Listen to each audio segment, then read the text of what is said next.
ಯೆಹೋಶುವ ಅಧ್ಯಾಯ 10.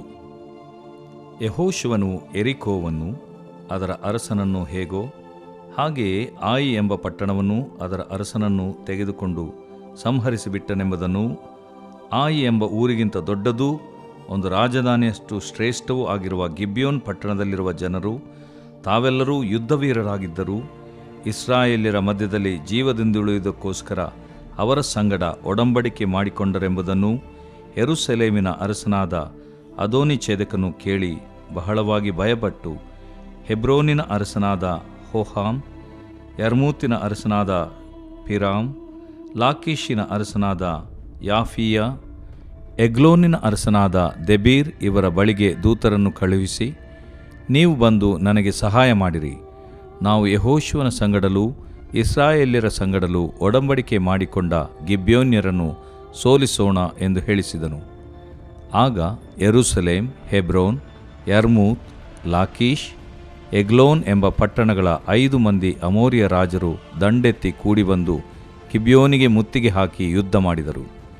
ಗಿಬ್ಯೋನ್ಯರು ಗಿಲ್ಗಾಲಿನಲ್ಲಿದ್ದ ಯೆಹೋಶುವನ ಪಾಳೆಯಕ್ಕೆ ದೂತರನ್ನು ಕಳುಹಿಸಿ, ನಿನ್ನ ಸೇವಕರನ್ನು ಕೈಬಿಡಬೇಡ, ಬೇಗ ಬಂದು ಸಹಾಯ ಮಾಡು, ನಮಗೆ ವಿರೋಧವಾಗಿ ಕೂಡಿ ಬಂದಿರುವ ಈ ಬೆಟ್ಟದ ಸೀಮೆಯ ಎಲ್ಲ ಅಮೋರಿಯ ರಾಜರಿಂದ ನಮ್ಮನ್ನು ತಪ್ಪಿಸು ಎಂದು ಬೇಡಿಕೊಂಡರು. ಆಗ ಯೆಹೋಶುವನು ಎಲ್ಲ ಭಟರ ಮತ್ತು ಯುದ್ಧವೀರರ ಸಹಿತವಾಗಿ ಗಿಲ್ಗಾಲಿನಿಂದ ಹೊರಟನು. ಯೆಹೋವನು ಯೆಹೋಶುವನಿಗೆ, ಅವರಿಗೆ ಹೆದರಬೇಡ, ಅವರನ್ನು ನಿನ್ನ ಕೈಗೆ ಒಪ್ಪಿಸಿದ್ದೇನೆ, ಅವರಲ್ಲಿ ಒಬ್ಬನೂ ನಿನ್ನ ಮುಂದೆ ನಿಲ್ಲುವುದಿಲ್ಲ ಎಂದು ಹೇಳಿದನು. ಯೆಹೋಶುವನು ಗಿಲ್ಗಾಲ್ ಬಿಟ್ಟು ರಾತ್ರಿಯೆಲ್ಲ ಪ್ರಯಾಣ ಮಾಡಿ ತಟ್ಟನೆ ಅವರ ಮೇಲೆ ಬಿದ್ದನು. ಯೆಹೋವನು ಇಸ್ರಾಯೇಲ್ಯರ ಮುಂದೆ ಅವರನ್ನು ಕಳವಳಗೊಳಿಸಿದ್ದರಿಂದ ಯೆಹೋಶುವನು ಅವರನ್ನು ಗಿಬ್ಯೋನಿನ ಹತ್ತಿರ ಪೂರ್ಣವಾಗಿ ಸೋಲಿಸಿ, ಬೆತ್ ಹೊರೋನ್ ಎಂಬ ಘಟ್ಟದ ದಾರಿಯಲ್ಲಿ ಅಜೇಕ, ಮಕ್ಕೇದ ಎಂಬ ಊರುಗಳವರೆಗೂ ಅವರನ್ನು ಹಿಂದಟ್ಟಿ ಸಂಹರಿಸಿದನು. ಅವರು ಇಸ್ರಾಯೇಲರಿಗೆ ಬೆಂಗೊಟ್ಟು ಬೆತ್ ಹೊರೋನಿನ ಇಳಿಜಾರಿನಲ್ಲಿ ಓಡುತ್ತಾ ಅಜೇಕವನ್ನು ಮುಟ್ಟುವವರೆಗೂ ಯೆಹೋವನು ಆಕಾಶದಿಂದ ದೊಡ್ಡ ಕಲ್ಮಳೆಯನ್ನು ಸುರಿಸಿ ಅನೇಕರನ್ನು ಸಾಯಿಸಿದನು. ಇಸ್ರಾಯೇಲ್ಯರ ಕತ್ತಿಯಿಂದ ಸಂಹೃತರಾದವರಿಗಿಂತ ಕಲ್ಮಳೆಯಿಂದ ನಾಶವಾದವರೇ ಹೆಚ್ಚು ಮಂದಿ. ಯೆಹೋವನು ಅಮೋರಿಯರನ್ನು ಇಸ್ರಾಯೇಲ್ಯರಿಗೆ ಒಪ್ಪಿಸಿದ ದಿನದಲ್ಲಿ ಯೆಹೋಶುವನು ಯೆಹೋವನಿಗೆ ಒಂದು ವಿಜ್ಞಾಪನೆ ಮಾಡಿದನು. ಸೂರ್ಯನೇ, ನೀನು ಗಿಬ್ಯೋನಿನಲ್ಲಿಯೂ, ಚಂದ್ರನೇ, ನೀನು ಅಯ್ಯಾಲೋನ್ ತಗ್ಗಿನಲ್ಲಿಯೂ ನಿಲ್ಲಿರಿ ಎಂದು ಇಸ್ರಾಯೇಲ್ಯರ ಸಮಕ್ಷಮದಲ್ಲಿ ಆಜ್ಞಾಪಿಸಲು, ಇಸ್ರಾಯೇಲ್ಯರು ತಮ್ಮ ಶತ್ರುಗಳಿಗೆ ಮುಯ್ಯಿ ತೀರಿಸುವವರೆಗೆ ಸೂರ್ಯಚಂದ್ರರು ಹಾಗೆಯೇ ನಿಂತರು. ಈ ಮಾತು ಯಾಷಾರ್ ಗ್ರಂಥದಲ್ಲಿ ಬರೆದದೆಯಲ್ಲ. ಹೀಗೆ ಸೂರ್ಯನು ಮುಳುಗಲಿಕ್ಕೆ ಆತುರ ಪಡದೆ ಹೆಚ್ಚು ಕಡಿಮೆ 1 ದಿವಸ ಪೂರ್ತಿ ಆಕಾಶ ಮಧ್ಯದಲ್ಲಿಯೇ ನಿಂತನು. ಯೆಹೋವನು ಈ ಪ್ರಕಾರ ಒಬ್ಬ ಮನುಷ್ಯನ ಮಾತಿಗೆ ಕಿವಿಗೊಟ್ಟ ದಿವಸವು ಅದಕ್ಕಿಂತ ಹಿಂದೆಯೂ ಮುಂದೆಯೂ ಇಲ್ಲವೇ ಇಲ್ಲ. ಯೆಹೋವನು ತಾನೇ ಇಸ್ರಾಯೇಲ್ಯರಿಗೋಸ್ಕರ ಯುದ್ಧ ಮಾಡುತ್ತಾ ಇದ್ದನು. ಯೆಹೋಶುವನು ಇಸ್ರಾಯೇಲ್ಯರ ಸಹಿತವಾಗಿ ಗಿಲ್ಗಾಲಿನ ಪಾಳೆಯಕ್ಕೆ ಹಿಂದಿರುಗಿದನು. ಆ 5 ಮಂದಿ ಅರಸರು ಓಡಿಹೋಗಿ ಮಕ್ಕೇದದ ಗುಹೆಯಲ್ಲಿ ಅಡಗಿಕೊಂಡರು. ಜನರು ಯೆಹೋಶುವನಿಗೆ, ಆ 5 ಮಂದಿ ನಮಗೆ ಸಿಕ್ಕಿದರು, ಅವರು ಮಕ್ಕೇದದ ಗವಿಯಲ್ಲಿ ಅಡಗಿಕೊಂಡಿದ್ದಾರೆ ಎಂದು ತಿಳಿಸಿದಾಗ ಅವನು ಅವರಿಗೆ, ಗವಿಯ ಬಾಯಿಗೆ ದೊಡ್ಡ ಕಲ್ಲುಗಳನ್ನು ಹೊರಳಿಸಿ ಕಾಯುವುದಕ್ಕೆ ಕೆಲವರನ್ನಿಡಿರಿ, ನೀವಾದರೂ ಅಲ್ಲೇ ನಿಂತುಕೊಳ್ಳಬೇಡಿರಿ, ಬೇಗನೆ ಹಿಂದಟ್ಟಿ ಹಿಂದಾದ ವೈರಿಗಳನ್ನು ಹತಮಾಡುತ್ತಾ ಹೋಗಿರಿ, ಅವರನ್ನು ಅವರ ಪಟ್ಟಣಗಳಲ್ಲಿ ಸೇರಗೊಡಿಸಬೇಡಿರಿ, ನಿಮ್ಮ ದೇವರಾದ ಯೆಹೋವನು ಅವರನ್ನು ನಿಮ್ಮ ಕೈಗೆ ಒಪ್ಪಿಸಿದ್ದಾನಲ್ಲ ಅಂದನು. ಈ ಪ್ರಕಾರ ಯೆಹೋಶುವನು ಇಸ್ರಾಯೇಲ್ಯರು ಅವರನ್ನು ಸಂಪೂರ್ಣವಾಗಿ ಸೋಲಿಸಿ ಸಂಹರಿಸಿಬಿಟ್ಟರು. ಸ್ವಲ್ಪ ಜನರು ಮಾತ್ರ ತಪ್ಪಿಸಿಕೊಂಡು ಕೋಟೆ ಕೊತ್ತಲುಗಳುಳ್ಳ ಪಟ್ಟಣಗಳನ್ನು ಸೇರಿಕೊಂಡರು.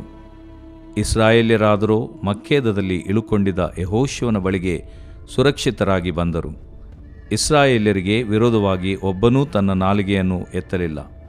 ಅನಂತರ ಯೆಹೋಶುವನು ಜನರಿಗೆ, ನೀವು ಗವಿಯ ಬಾಯನ್ನು ತೆರೆದು ಆ 5 ಮಂದಿ ಅರಸರನ್ನು ನನ್ನ ಬಳಿಗೆ ತನ್ನಿರಿ ಅನ್ನಲು, ಅವರು ಹೋಗಿ ಯೆರೂಸಲೇಮ್, ಹೆಬ್ರೋನ್, ಯರ್ಮೂತ್, ಲಾಕೀಷ್, ಎಗ್ಲೋನ್ ಎಂಬ ಪಟ್ಟಣಗಳ 5 ಮಂದಿ ಅರಸರನ್ನು ಗವಿಯಿಂದ ಹೊರಗೆ ಅವನ ಬಳಿಗೆ ತಂದರು. ಅವರನ್ನು ತನ್ನ ಬಳಿಗೆ ತಂದ ಮೇಲೆ ಯೆಹೋಶುವನು ಎಲ್ಲ ಇಸ್ರಾಯೇಲ್ಯರನ್ನು ಕರೆಸಿ ತನ್ನ ಜೊತೆಯಲ್ಲಿ ಬಂದಿದ್ದ ಸೈನ್ಯಾಧಿಪತಿಗಳಿಗೆ, ಹತ್ತಿರ ಬಂದು ಈ ಅರಸರ ಕೊರಳಿನ ಮೇಲೆ ಪಾದಗಳನ್ನಿಡಿರಿ ಎಂದು ಹೇಳಲು ಅವರು ಹತ್ತಿರ ಬಂದು ಅವರ ಕುತ್ತಿಗೆಯ ಮೇಲೆ ಕಾಲಿಟ್ಟರು. ಆಗ ಅವನು ಅವರಿಗೆ, ಅಂಜಬೇಡಿರಿ, ಕಳವಳಗೊಳ್ಳಬೇಡಿರಿ, ಸ್ಥಿರಚಿತ್ತರಾಗಿರ್ರಿ, ಧೈರ್ಯದಿಂದಿರ್ರಿ. ನಿಮ್ಮೊಡನೆ ಯುದ್ಧಕ್ಕೆ ಬರುವ ಎಲ್ಲ ವೈರಿಗಳಿಗೂ ಯೆಹೋವನು ಹೀಗೇ ಮಾಡುವನು ಎಂದು ಹೇಳಿದ ನಂತರ ಆ ಅರಸರನ್ನು ಕೊಲ್ಲಿಸಿ 5 ಮರಗಳಿಗೆ ನೇತು ಹಾಕಿಸಿದನು. ಅವರ ಶವಗಳು ಸಾಯಂಕಾಲದವರೆಗೂ ಅಲ್ಲೇ ತೂಗಾಡುತ್ತಿದ್ದವು. ಸೂರ್ಯಾಸ್ತಮಾನದ ಹೊತ್ತಿಗೆ ಜನರು ಯೆಹೋಶುವನ ಅಪ್ಪಣೆಯಂತೆ ಅವುಗಳನ್ನು ಮರಗಳಿಂದ ಕೆಳಗಿಳಿಸಿ ಅವರು ಅಡಗಿಕೊಂಡಿದ್ದ ಗವಿಯಲ್ಲಿಯೇ ಹಾಕಿ ಅದರ ಬಾಯಿಗೆ ದೊಡ್ಡ ಕಲ್ಲುಗಳನ್ನು ಹೊರಳಿಸಿದರು. ಆ ಕಲ್ಲುಗಳು ಇಂದಿನವರೆಗೂ ಅಲ್ಲೇ ಇರುತ್ತವೆ. ಅದೇ ದಿವಸ ಯೆಹೋಶುವನು ಮಕ್ಕೇದ ಊರನ್ನು ಹಿಡಿದುಕೊಂಡು ಅದನ್ನು ಅದರ ರಾಜ ಪ್ರಜೆಗಳೆಲ್ಲರನ್ನು ಕತ್ತಿಯಿಂದ ಸಂಹರಿಸಿದನು. ಒಬ್ಬನನ್ನೂ ಉಳಿಸಲಿಲ್ಲ. ಯೆರಿಕೋವಿನ ಅರಸನಿಗೆ ಮಾಡಿದಂತೆ ಇದರ ಅರಸನಿಗೂ ಮಾಡಿದನು. ಯೆಹೋಶುವನು ಜನರೆಲ್ಲರ ಸಹಿತವಾಗಿ ಮಕ್ಕೇದದಿಂದ ಲಿಬ್ನಕ್ಕೆ ಹೋಗಿ ಅಲ್ಲಿ ಅವರೊಡನೆ ಯುದ್ಧ ಮಾಡಿದನು. ಯೆಹೋವನು ಅದನ್ನೂ ಅದರ ಅರಸನನ್ನೂ ಇಸ್ರಾಯೇಲ್ಯರ ಕೈಗೆ ಕೊಟ್ಟನು. ಅವರು ಅದರಲ್ಲಿದ್ದ ಜನರಲ್ಲಿ ಒಬ್ಬನನ್ನೂ ಉಳಿಸದೆ ಎಲ್ಲರನ್ನೂ ಕತ್ತಿಯಿಂದ ಸಂಹರಿಸಿದರು. ಯೆರಿಕೋವಿನ ಅರಸನಿಗಾದ ಗತಿಯೇ ಇದರ ಅರಸನಿಗೂ ಆಯಿತು. ಅಲ್ಲಿಂದ ಯೆಹೋಶುವನು ಇಸ್ರಾಯೇಲ್ಯರ ಸಹಿತವಾಗಿ ಲಾಕೀಷಿಗೆ ಹೋಗಿ ಮುತ್ತಿಗೆ ಹಾಕಿ ಯುದ್ಧ ಮಾಡಿದನು. ಯೆಹೋವನು ಅದನ್ನು ಇಸ್ರಾಯೇಲ್ಯರ ಕೈಗೆ ಒಪ್ಪಿಸಿದ್ದರಿಂದ ಅವರು ಅದನ್ನು 2ನೇ ದಿನದಲ್ಲಿ ಸ್ವಾಧೀನ ಮಾಡಿಕೊಂಡು ಅದನ್ನೂ ಅದರ ಜನರನ್ನೂ ಸಂಹರಿಸಿಬಿಟ್ಟರು. ಲಿಬ್ನದವರಿಗಾದ ಗತಿಯೇ ಇವರಿಗೂ ಆಯಿತು. ಇದಲ್ಲದೆ ಯೆಹೋಶುವನು ಲಾಕೀಷಿನವರ ಸಹಾಯಕ್ಕೆ ಬಂದ ಗೆಜರಿನ ಅರಸನಾದ ಹೋರಾಮನನ್ನೂ ಅವನ ಪ್ರಜೆಗಳೆಲ್ಲರನ್ನೂ ಹೊಡೆದು ಹಾಕಿದನು. ಒಬ್ಬನೂ ಉಳಿಯಲಿಲ್ಲ. ತರುವಾಯ ಯೆಹೋಶುವನು ಲಾಕೀಷನ್ನು ಬಿಟ್ಟು ಇಸ್ರಾಯೇಲ್ಯರೆಲ್ಲರ ಸಹಿತವಾಗಿ ಎಗ್ಲೋನಿಗೆ ಬಂದು ಮುತ್ತಿಗೆ ಹಾಕಿ ಯುದ್ಧ ಮಾಡಿದನು. ಅವರು ಅದೇ ದಿನದಲ್ಲಿ ಅದನ್ನು ಹಿಡಿದು ಲಾಕೀಷಿನಲ್ಲಿ ಮಾಡಿದಂತೆಯೇ ಅದನ್ನೂ ಅದರ ಜನರೆಲ್ಲರನ್ನೂ ಕತ್ತಿಯಿಂದ ಸಂಹರಿಸಿಬಿಟ್ಟರು. ಅನಂತರ ಯೆಹೋಶುವನೂ ಇಸ್ರಾಯೇಲ್ಯರು ಎಗ್ಲೋನನ್ನು ಬಿಟ್ಟು ಹೆಬ್ರೋನಿಗೆ ಹೋಗಿ ಅದಕ್ಕೆ ವಿರೋಧವಾಗಿ ಯುದ್ಧ ಮಾಡಿ ಅದನ್ನೂ ಅದಕ್ಕೆ ಸೇರಿದ ಊರುಗಳನ್ನೂ ಅದರ ರಾಜ ಪ್ರಜೆಗಳೆಲ್ಲರನ್ನೂ ಕತ್ತಿಯಿಂದ ಸಂಹರಿಸಿದರು. ಎಗ್ಲೋನಿನಲ್ಲಿ ಹೇಗೋ ಹಾಗೆಯೇ ಇಲ್ಲಿಯೂ ಒಬ್ಬನನ್ನೂ ಉಳಿಸಲಿಲ್ಲ. ಪಟ್ಟಣವನ್ನೂ ಜನರನ್ನು ನಾಶ ಮಾಡಿದರು. ಅಲ್ಲಿಂದ ಯೆಹೋಶುವನೂ ಎಲ್ಲ ಇಸ್ರಾಯೇಲ್ಯರು ದೆಬೇರಿಗೆ ಬಂದು ಅಲ್ಲಿ ಅವರೊಡನೆ ಯುದ್ಧ ಮಾಡಿ ಅದನ್ನೂ ಅದಕ್ಕೆ ಸೇರಿದ ಊರುಗಳನ್ನು ಹಿಡಿದುಕೊಂಡು ಅದರ ರಾಜ ಪ್ರಜೆಗಳೆಲ್ಲರನ್ನೂ ಕತ್ತಿಯಿಂದ ಸಂಹರಿಸಿದರು. ಒಬ್ಬನನ್ನೂ ಉಳಿಸಲಿಲ್ಲ. ಹೆಬ್ರೋನಿಗೂ ಅದರ ಅರಸನಿಗೂ, ಲಿಬ್ನಕ್ಕೂ ಅದರ ಅರಸನಿಗೂ ಆದ ಗತಿಯೇ ದೆಬೇರಿಗೂ ಅದರ ಅರಸನಿಗೂ ಆಯಿತು. ಹೀಗೆ ಯೆಹೋಶುವನು ಬೆಟ್ಟದ ಮೇಲಣ ಪ್ರದೇಶ, ದಕ್ಷಿಣ ಪ್ರಾಂತ್ಯ, ಇಳಕಲ್ಲಿನ ಪ್ರದೇಶ, ಬೆಟ್ಟಗಳ ಬುಡದ ಪ್ರದೇಶ ಇವುಗಳನ್ನು ಸ್ವತಂತ್ರಿಸಿಕೊಂಡು ಇವುಗಳ ರಾಜಪ್ರಜೆಗಳನ್ನು ಸಂಹರಿಸಿಬಿಟ್ಟನು. ಒಬ್ಬನನ್ನೂ ಉಳಿಸಲಿಲ್ಲ. ಇಸ್ರಾಯೇಲ್ ದೇವರಾದ ಯೆಹೋವನ ಆಜ್ಞೆಯಂತೆ ಜೀವವಿರುವುದೆಲ್ಲವನ್ನೂ ಸಂಹರಿಸಿದನು. ಕಾದೇಶ್ ಬರ್ನೇಯದಿಂದ ಗಾಜಾ ಊರಿನವರೆಗೂ, ಗೋಷೆನ್ ಪ್ರಾಂತದಿಂದ ಗಿಬ್ಯೋನಿನವರೆಗೂ ಎಲ್ಲರನ್ನೂ ಸೋಲಿಸಿದನು. ಇಸ್ರಾಯೇಲ್ ದೇವರಾದ ಯೆಹೋವನು ಅವರ ಪಕ್ಷದಲ್ಲಿ ಯುದ್ಧ ಮಾಡಿದ್ದರಿಂದ ಯೆಹೋಶುವನು ಈ ಎಲ್ಲ ರಾಜರನ್ನೂ ರಾಜ್ಯಗಳನ್ನು ಏಕಕಾಲದಲ್ಲಿಯೇ ವಶ ಮಾಡಿಕೊಂಡನು. ತರುವಾಯ ಯೆಹೋಶುವನು ಎಲ್ಲ ಇಸ್ರಾಯೇಲ್ಯರೊಡನೆ ಗಿಲ್ಗಾಲಿನಲ್ಲಿದ್ದ ತನ್ನ ಪಾಳೆಯಕ್ಕೆ ಹಿಂದಿರುಗಿದನು. ದೇವರು ಪ್ರೀತಿಸುವ ಪ್ರೀತಿಯ ಬಿಗ್ ಜೆ ಟಿವಿ ಪ್ರಿಯ ವೀಕ್ಷಕರಿಗೆ ನಮ್ಮ ಕರ್ತನಾದ ಯೇಸು ಕ್ರಿಸ್ತನ ಹೆಸರಿನಲ್ಲಿ ನಿಮಗೆ ವಂದಿಸಿ ಸ್ವಾಗತ ಬಯಸುತ್ತೇವೆ. ಬನ್ನಿರಿ, ಇಂದಿನ ನಮ್ಮ ಅಧ್ಯಯನ ಯೆಹೋಶುವನ ಗ್ರಂಥ 10ನೇ ಅಧ್ಯಾಯ, ದ ಬುಕ್ ಆಫ್ ಜಾಶುವಾ ಚಾಪ್ಟರ್ 10. ಗಿಬ್ಯೋನ್ರು ಇಸ್ರಾಯೇಲ್ರ ಜೊತೆಯಲ್ಲಿ ಒಡಂಬಡಿಕೆ ಮಾಡಿಕೊಂಡು ತಪ್ಪಿಸ್ಕೊಂಡ್ಬಿಟ್ರು ಅಂತ ತಿಳಿದು 5 ಅರಸರು ಈಗ ಇಸ್ರಾಯೇಲ್ರ ಮೇಲೆಯೂ ಗಿಬ್ಯೋನ್ರ ಮೇಲೆಯೂ ಯುದ್ಧಕ್ಕೆ 5 ಅರಸರು ಬರ್ತಾ ಇದ್ದಾರೆ. ಆ ರೀತಿಯಾಗಿ ಅವರು ಬರ್ತಾ ಇದ್ದಾಗ 5 ಮಂದಿ ಅಮೋರಿಯರಾದ ರಾಜರು ಈ ರೀತಿಯಾಗಿ ದಂಡೆತ್ತಿ ಬರ್ತಾ ಇದ್ದಾಗ ಈಗ ಗಿಬ್ಯೋನ್ರಿಗೆ ಗೊತ್ತಾಯಿತು, ನಮಗೆ ಅಟ್ಯಾಕ್ ಮಾಡಲಿಕ್ಕೆ ಬರ್ತಿದ್ದಾರೆ ಅಂತ ಗೊತ್ತಾಗ್ಬಿಟ್ಟು ಗಿಬ್ಯೋನ್ರು ಯೆಹೋಶುವನ ಹತ್ರ ಹೋಗ್ಬಿಟ್ಟು, ನಿನ್ನ ಸೇವಕರನ್ನು ಕೈ ಬಿಡಬೇಡ, ಬೇಗ ಬಂದು ಸಹಾಯ ಮಾಡು, ನಮಗೆ ವಿರುದ್ಧವಾಗಿ ಈ 5 ಅರಸರು ಯುದ್ಧಕ್ಕೆ ಬರ್ತಾ ಇದ್ದಾರೆ, ನಮ್ಮನ್ನು ತಪ್ಪಿಸು ಅಂತ ಹೇಳಿದಾಗ ಅವಾಗೇನಾಯಿತು? ಆಶ್ಚರ್ಯ, ಯೆಹೋವನು ದೇವರೀಗ 10ನೇ ಅಧ್ಯಾಯ 8ನೇ ವಚನ, ಯೆಹೋವನು ಯೆಹೋಶುವನಿಗೆ ಅವರಿಗೆ ಹೆದರಬೇಡ, ಅಂದರೆ 5 ರಾಜರು ಬರ್ತಿದ್ರೆ ಅವರಿಗೆ ಹೆದರಬೇಡ, ಅವರನ್ನು ನಿನ್ನ ಕೈಗೆ ಒಪ್ಪಿಸಿದ್ದೇನೆ. ಇವರು ಯುದ್ಧಕ್ಕೆ ಬರ್ತಾ ಇರೋದು ಒಂದು ರೀತಿಯಿಂದ ಗಿಬ್ಯೋನ್ರಿಗೆ ವಿರುದ್ಧವಾಗಿ. ಯೆಹೋಶುವನು ಹೇಳ್ಬೋದಾಗಿತ್ತು, ನಮಗೆ ವಂಚಿಸಿದ್ರಲ್ಲ, ನಾವು ನಟನೆ ಮಾಡಿದ್ರಲ್ಲ, ನೀವು ಮಾಡಿದ್ದು ಉಣ್ರಿ ಅಂತ ಹೇಳ್ಬಹುದಾಗಿತ್ತು. ಮಾಡಿದ್ದುಣ್ಣೋ ಮಾರಾಯ ಅಂತ ಹೇಳ್ತಾರಲ್ಲ, ಹಾಗೆ ನೀನು ಬಿತ್ತಿದ್ದನ್ನು ನೀನು ಕೊಯ್ ಎಂಬುದಾಗಿ ಯೆಹೋಶುವನು ಹೇಳ್ಬಹುದಾಗಿತ್ತು. ಆದರೆ ಯೆಹೋಶುವನು ಈಗ ಒಡಂಬಡಿಕೆ ಮಾಡಿಕೊಂಡದ್ದರಿಂದ ಗಿಬ್ಯೋನ್ರಿಂದ 10 ಪಾಠಗಳನ್ನು ನಾವು ಕಲಿಬೋದು. ಒಂದು 3 ಹೇಳ್ತೇನೆ, ಕೇಳಿಸ್ಕೊಂಡ್ರೆ ಭಾಳ ಚೆನ್ನಾಗಿದೆ. ಇದು ನನಗೆ ಭಾಳ ಇಷ್ಟವಾದಂಥ ಒಂದು ವಿಷಯ ಇದು. ಮೊದಲನೇದು ಏನಂತ ಹೇಳಿದ್ರೆ, ಅವರು ಒಡಂಬಡಿಕೆ, ಹೌದು ತಪ್ಪಾದ ರೀತಿಯಿಂದ ಒಂದು ಒಡಂಬಡಿಕೆ ಮಾಡ್ಕೊಂಡ್ಬಿಟ್ರು, ವಂಚನೆಯಿಂದ ನಟನೆಯಿಂದ ಮಾಡ್ಕೊಂಡ್ಬಿಟ್ರು. ಆದರೂ ಕೂಡ 3 ವಿಷಯ ಗಮನಿಸಿರಿ. ಒಂದು, ದೇವರು ಮನವರಿಕೆಯನ್ನು ಗೌರವಿಸ್ತಾನೆ. ಈ ಗಿಬ್ಯೋನ್ರಿಗೆ ಒಂದು ಮನವರಿಕೆ ಇತ್ತು.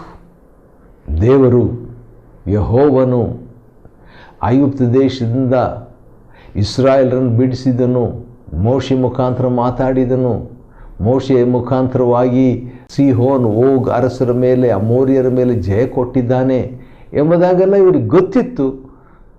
ಆ ಒಂದು ಮನವರಿಕೆ ಇತ್ತು. ಈಗ ದೇವರವರಿಗೆ ಈ ಕಾನಾನ್ ದೇಶ ಕೊಡ್ತಾನೆ, ನಾವು ಸೋತು ಹೋಗ್ತೇವೆ, ನಾಶವಾಗ್ತೇವೆ ಅಂತ ಮನವರಿಕೆ ಅವರಿಗೆ ಸ್ವಲ್ಪ ನಂಬಿಕೆ ಇತ್ತು. ಅವರಿಗೆ ಸ್ವಲ್ಪ ಮಟ್ಟಿಗೆ ನಂಬಿಕೆ ಇತ್ತು. ಅದನ್ನು ದೇವರು ಗೌರವಿಸಿದನು. ಎರಡನೇದಾಗಿ, ಆ ಮನವರಿಕೆಯನ್ನು ದೇವರು ಗೌರವಿಸಿದ್ದಲ್ಲದೆ ದೇವರು ಸಮರ್ಪಣೆಯನ್ನು ಕೂಡ ಗೌರವಿಸ್ತಾನ್ರಿ. God honours not only conviction but also commitment. ಇವರ ಒಂದು ಕಮಿಟ್ಮೆಂಟ್ ಏನಾಗಿತ್ತು? ಸಮರ್ಪಣೆ, ಇವರ ಗಿಬ್ಯೋನ್ರ ಸಮರ್ಪಣೆ ಏನಾಗಿತ್ತು? ದೇವಜನರಿಗೋಸ್ಕರವಾಗಿ ಕಟ್ಟಿಗೆ ಹೊಡೆಯವರಾಗಿರಬೇಕು, ಸೌದೆ ತರಬೇಕು, ದೇವಜನರಿಗೋಸ್ಕರವಾಗಿ ನೀರು ತರಬೇಕು.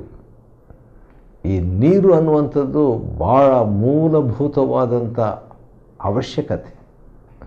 ಅದನ್ನು ಒದಗಿಸಿದ್ದು ಯಾರು? ಒಂದಿನ ನಮ್ಮ ಮನೆಯಲ್ಲಿ ನೀರು ಬರಲಿಲ್ಲ ಅಂದರೆ ಹೇಗಿರ್ತದೆ? 2 ದಿನ ಬರಲಿಲ್ಲ ಅಂದರೆ.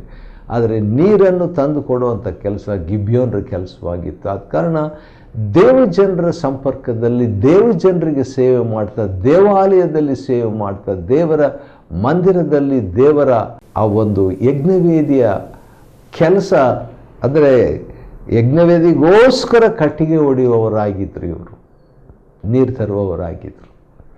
ಆ ಸಮರ್ಪಣೆಯನ್ನು ದೇವರು ಗೌರವಿಸಿದರು. God honours not only conviction but also commitment. ಗಿಬ್ಯೋನ್ರು ಕಮಿಟ್ ಆಗಿದ್ದರು ದೇವಜನರಿಗೆ, ದೇವರ ಆಲಯಕ್ಕೆ.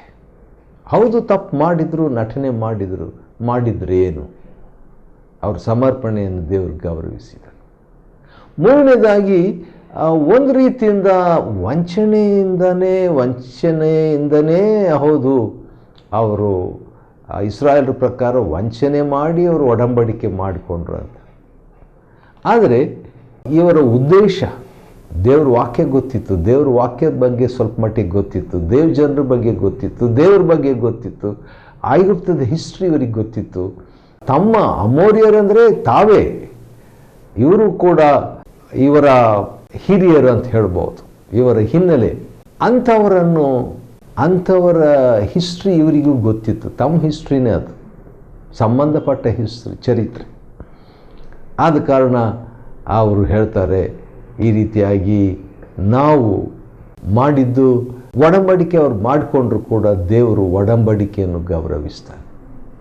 ದೇವರು ಒಡಂಬಡಿಕೆಯನ್ನು ಗೌರವಿಸ್ತಾನೆ. ಯಾಕಂತೇಳಿದ್ರೆ 2ನೇ ಸಮುವೇಲ 21ನೇ ಅಧ್ಯಾಯದಲ್ಲಿ ಅವರ ಒಡಂಬಡಿಕೆ ಎಷ್ಟು ಮಹತ್ವವುಳ್ಳದ್ದು ಎಂಬುದನ್ನು ನೋಡ್ಬೋದು. ಇರಲಿ, ಆದ ಕಾರಣ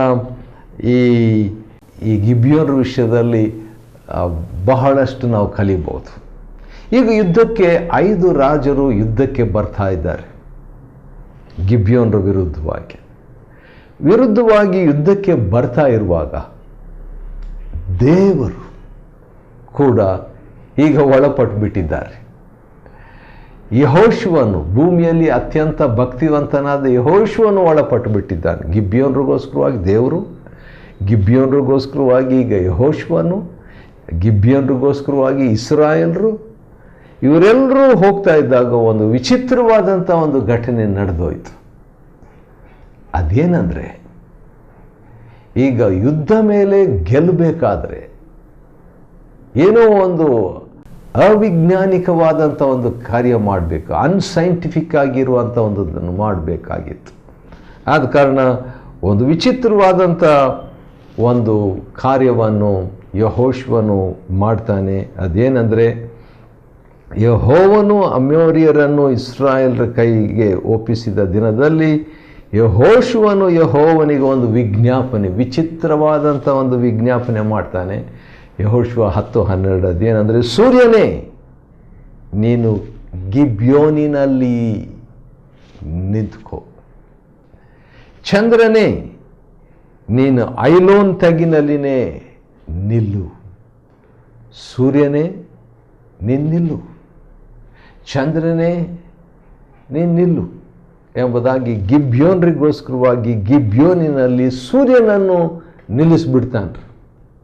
ಇದು ಕೇಳಲಿಕ್ಕೆ ಭಾಳ ವಿಚಿತ್ರ ಅನಿಸ್ಬೋದು, ಆದರೆ ವೈಜ್ಞಾನಿಕವಾಗಿ ಇದನ್ನು ಈಜಿಪ್ಟ್ನಲ್ಲಿ, ಚೈನಾದಲ್ಲಿ, ಮೆಕ್ಸಿಕೋದಲ್ಲಿ ಪ್ರೂವ್ ಮಾಡಿದ್ದಾರೆ, ರುಜುಪಡಿಸಿದ್ದಾರೆ. ಹೌದು, ಸೂರ್ಯನು ಒಂದಿನ ನಿಂತಿರುವಂಥದ್ದು, ಅಥವಾ ಸರಿಯಾಗಿ ಹೇಳಬೇಕಾದ್ರೆ ಭೂಮಿ ನಿಂತು ಹೋಯಿತು, ಭೂಮಿ ಸುತ್ತುವಂಥದ್ದು ನಿಂತು ಹೋಯಿತು. ಆವಾಗ ಸೂರ್ಯನು ಒಂದೇ ಕಡೆ ಇರುವಂಥ ರೀತಿಯಲ್ಲಿ ಇಂಥ ಒಂದು ಕಾರ್ಯ ಯಾವಾಗಾಯಿತು ಅಂತ ಹೇಳ್ಬಿಟ್ಟು ಕಂಪ್ಯೂಟರ್ ಇಟ್ಕೊಂಡು ಲೆಕ್ಕ ಹಾಕಿದಾಗ ಯೆಹೋಶುವನ ಕಾಲದಲ್ಲಿ ಇದಾಗಿದೆ ಅಂತ ಆ ಕಂಪ್ಯೂಟರ್ ಕೂಡ ಒಪ್ಪಿಕೊಳ್ಳುವಂಥದ್ದಾಗಿದೆ. ಸರಿ, ಇದನ್ನು ಬೈಬಲ್ನಲ್ಲಿ ಅಷ್ಟೇ ಅಲ್ಲ, 13ನೇ ವಚನ 10-13 ಯೆಹೋಶುವ ಯಾಷಾರ್ ಗ್ರಂಥದಲ್ಲಿ, ಅಂದರೆ ಚರಿತ್ರೆಯಲ್ಲಿ ಕೂಡ ಯಾಷಾರ್ ಅಂತ ಹೇಳ್ಬಿಟ್ಟು ಹೇಳುವಾಗ ವೀರ ಪ್ರಶಂಸೆಯ ಪುಸ್ತಕದಲ್ಲಿ ಚರಿತ್ರೆಯಲ್ಲಿ ಇದು ದಾಖಲೆಯಾಗಿದೆ ಎಂಬುದಾಗಿ. ಕಡೆಗೆ ಇದು ಭಾಳ ದೊಡ್ಡ ವಿಷಯ, ಯಾಕಂದರೆ ದೇವರು ಈ ಪ್ರಕಾರ ಒಬ್ಬ ಮನುಷ್ಯನ ಮಾತಿಗೆ ಕಿವಿಗೊಟ್ಟ ದಿವಸವು ಅದಕ್ಕಿಂತ ಹಿಂದೆಯೂ ಮುಂದೆಯೂ ಇಲ್ಲವೇ ಇಲ್ಲ. ವಿಚಿತ್ರವಾದಂಥ ಒಂದು ಅನುಭವ, ಸೂರ್ಯ ನಿಂತು ಹೋದಂಥ ಅನುಭವ. ಕಡೆಗೆ 5 ಜನರ ಮೇಲೆ ಜಯ ಸಿಕ್ತು ಇಸ್ರಾಯೇಲರಿಗೆ. ಇವೆಲ್ಲವೂ ಕೂಡ ಒಂದು ರೀತಿಯಿಂದ ರೆಡಿಮೇಡಾಗಿ ಹೇಳಬೇಕಾದ್ರೆ ಗಿಬ್ಯೋನ್ರಿಗೋಸ್ಕರ ಆಯಿತು ಅಂತ ನಾನು ಹೇಳ್ತೇನೆ. ಯಾಕಂದರೆ ಹೌದು, ಇಸ್ರಾಯೇಲ್ರಿಗೋಸ್ಕರವಾಗಿ ದೇವರು ಮಾಡಿದ ಅಬ್ರಹಾಮನನ್ನು ನೆನಪು ಮಾಡಿಕೊಂಡು, ಆದರೂ ಅದೇ ಸಂದರ್ಭದಲ್ಲಿ ಅದರ ಒಂದು ಬ್ಲೆಸ್ಸಿಂಗು, ಅದರ ಒಂದು ರೆಸಿಪಿಯೆಂಟು, ಅದರ ಒಂದು ಸ್ವೀಕರಿಸುವಂಥವರು ಈ ಗಿಬ್ಯೋನ್ರು ಆಗಿದ್ದರು. ಅಷ್ಟೇನು ವಾಕ್ಯ ಅವ್ರಿಗೆ ಗೊತ್ತಿರಲಿಲ್ಲ, ಸ್ವಲ್ಪನೇ ಗೊತ್ತಿದ್ರು, ಸ್ವಲ್ಪನೇ ಸಮರ್ಪಣೆ ಇದ್ದರು, ಸ್ವಲ್ಪನೇ ಒಡಂಬಡಿಕೆ ಮಾಡಿದರು. ದೇವರು ಅವರನ್ನು ಗೌರವಿಸಿದನು ಮತ್ತು ಇಸ್ರಾಯೇಲರು ಸುರಕ್ಷಿತವಾಗಿ ಬಂದರು. 10ನೇ ಅಧ್ಯಾಯ 21ನೇ ವಚನ. 28ನೇ ವಚನದಿಂದ ಕೊನೆಯ ವಚನ 43ನೇ ವಚನದವರೆಗೆ 6 ಸಾರಿ ಒಂದು ಮಾತು ಬರ್ತದೆ. ಅದೇನೆಂದರೆ, ಒಬ್ಬರೂ ಉಳಿಯಲಿಲ್ಲ, ಒಬ್ಬರೂ ಉಳಿಯಲಿಲ್ಲ, ಒಬ್ಬರೂ ಉಳಿಯಲಿಲ್ಲ. ಅಂದರೆ ಸಂಪೂರ್ಣವಾದ ಜಯ 6 ಸಾರಿ ದೇವರು ಕೊಟ್ಟನು. 5 ಅರಸರ ಮೇಲೆ ಜಯ ಕೊಟ್ಟನು. ಅದಾದ ನಂತರ ಆಗುವಂಥ ಯುದ್ಧಗಳ ವಿಷಯದಲ್ಲಿ ನಾವು ನೋಡುವಾಗ ದೇವರು ಯುದ್ಧಗಳ ಮೇಲೆ ಯುದ್ಧಗಳ ಮೇಲೆ ಯುದ್ಧಗಳ ಮೇಲೆ, ಯಾಕಂದರೆ ಯೆಹೋಶುವನು ಮಿಲಿಟರಿ ಅಧಿಕಾರಿ, ಸೈನ್ಯಾಧಿಕಾರಿ, ದೊಡ್ಡ ಅಧಿಕಾರಿಯವನು. ಆದ ಕಾರಣ ಆತನು ದೇವರ ಸಹಾಯದಿಂದ ಜಯವನ್ನು ಪಡ್ಕೊಳ್ತಾನೆ. ಹೌದು, ಇಂಥ ಒಂದು ಘಟನೆ ನಿಜವಾಗಿ ನಡೆದದ್ದು, ಚರಿತ್ರೆಯಲ್ಲಿ ನಡೆದಿದೆ, ಬೈಬಲ್ನಲ್ಲಿ ನಡೆದಿದೆ. ಅದು ಉತ್ತೇಜನಕಾರಿಯಾದಂಥ ಸಂಗತಿ. ಸರಿ, ಯೆಹೋಶುವನ ಗ್ರಂಥ 10ನೇ ಅಧ್ಯಾಯವನ್ನು ಅಧ್ಯಾಯ ಮಾಡಿಕೊಳ್ಳುವಂತೆ ದೇವರು ಕೊಟ್ಟ ಕೃಪೆಗಾಗಿ ಆತನಿಗೆ ಸ್ತೋತ್ರವಾಗಲಿ. ದೇವರು ನಿಮ್ಮನ್ನು ಆಶೀರ್ವದಿಸಲಿ.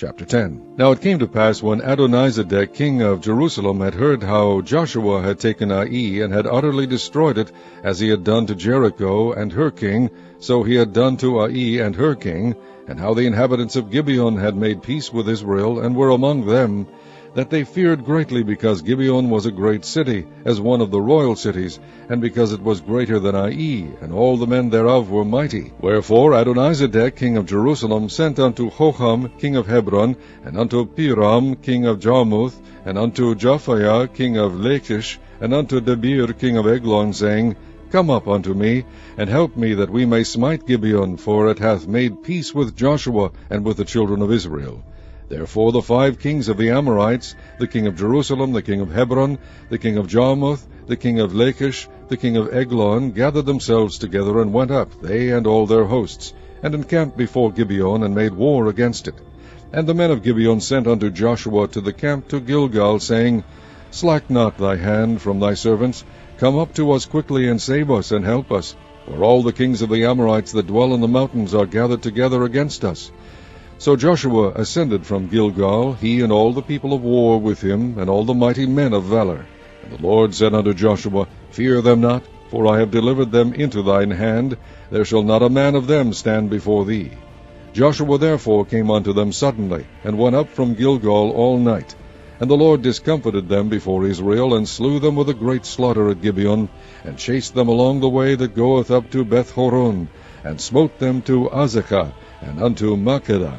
And it came to pass, as they fled from before Israel, and were in the going down to Beth-horon, that the Lord cast down great stones from heaven upon them unto Azekah, and they died. They were more which died with hailstones than they whom the children of Israel slew with the sword. Then spake Joshua to the Lord in the day when the Lord delivered up the Amorites before the children of Israel, and he said in the sight of Israel, Sun, stand thou still upon Gibeon, and thou moon in the valley of Ajalon. And the sun stood still, and the moon stayed, until the people had avenged themselves upon their enemies. Is not this written in the book? So the sun stood still in the midst of heaven, and hasted not to go down about a whole day. And there was no day like that before it or after it, that the Lord hearkened unto the voice of a man, for the Lord fought for Israel. And Joshua returned, and all Israel with him, unto the camp to Gilgal. But these 5 kings fled, and hid themselves in a cave at Makkedah. And it was told Joshua, saying, The 5 kings are found hid in a cave at Makkedah. And Joshua said, Roll great stones upon the mouth of the cave, and set men by it for to keep them. And stay ye not, but pursue after your enemies, and smite the hindmost of them, suffer them not to enter into their cities, for the Lord your God hath delivered them into your hand. And it came to pass, when Joshua and the children of Israel had made an end of slaying them with a very great slaughter, till they were consumed, that the rest which remained of them entered into fenced cities. And all the people returned to the camp to Joshua at Makkedah in peace. None moved his tongue against any of the children of Israel. Then said Joshua, Open the mouth of the cave, and bring out those 5 kings unto me out of the cave. And they did so, and brought forth those 5 kings unto him out of the cave, the king of Jerusalem, the king of Hebron, the king of Jarmuth, the king of Lachish, and the king of Eglon. And it came to pass, when they brought out those kings unto Joshua, that Joshua called for all the men of Israel, and said unto the captains of the men of war which went with him, Come near, put your feet upon the necks of these kings. And they came near, and put their feet upon the necks of them. And Joshua said unto them, Fear not, nor be dismayed. Be strong and of good courage, for thus shall the Lord do to all your enemies against whom ye fight. And afterward Joshua smote them, and slew them, and hanged them on 5 trees, and they were hanged upon the trees until the evening. And it came to pass at the time of the going down of the sun, that Joshua commanded, and they took them down off the trees, and cast them into the cave wherein they had been hid, and laid great stones in the cave's mouth, which remain until this very day. And that day Joshua took Makkedah, and smote it with the edge of the sword, and the king thereof he utterly destroyed, them and all the souls that were therein. He let none remain, and he did to the king of Makkedah as he did unto the king of Jericho. Then Joshua passed from Makkedah, and all Israel with him, unto Libnah, and fought against Libnah. And the Lord delivered it also, and the king thereof, into the hand of Israel, and he smote it with the edge of the sword, and all the souls that were therein. He let none remain in it, but did unto the king thereof, as he did unto the king of Jericho. And Joshua passed from Libnah, and all Israel with him, unto Lachish, and encamped against it, and fought against it. And the Lord delivered Lachish into the hand of Israel, which took it on the second day, and smote it with the edge of the sword, and all the souls that were therein, according to all that he had done to Libnah. Then Horam king of Gezer came up to help Lachish, and Joshua smote him and his people, until he had left him none remaining. And from Lachish Joshua passed unto Eglon, and all Israel with him, and they encamped against it, and fought against it. And they took it on that day, and smote it with the edge of the sword, and all the souls that were therein he utterly destroyed that day, according to all that he had done to Lachish. And Joshua went up from Eglon, and all Israel with him, unto Hebron. And they fought against it, and they took it, and smote it with the edge of the sword, and the king thereof, and all the cities thereof, and all the souls that were therein. He left none remaining, according to all that he had done to Eglon, but destroyed it utterly, and all the souls that were therein. And Joshua returned, and all Israel with him, to Debir, and fought against it. And he took it, and the king thereof, and all the cities thereof, and they smote them with the edge of the sword, and utterly destroyed all the souls that were therein.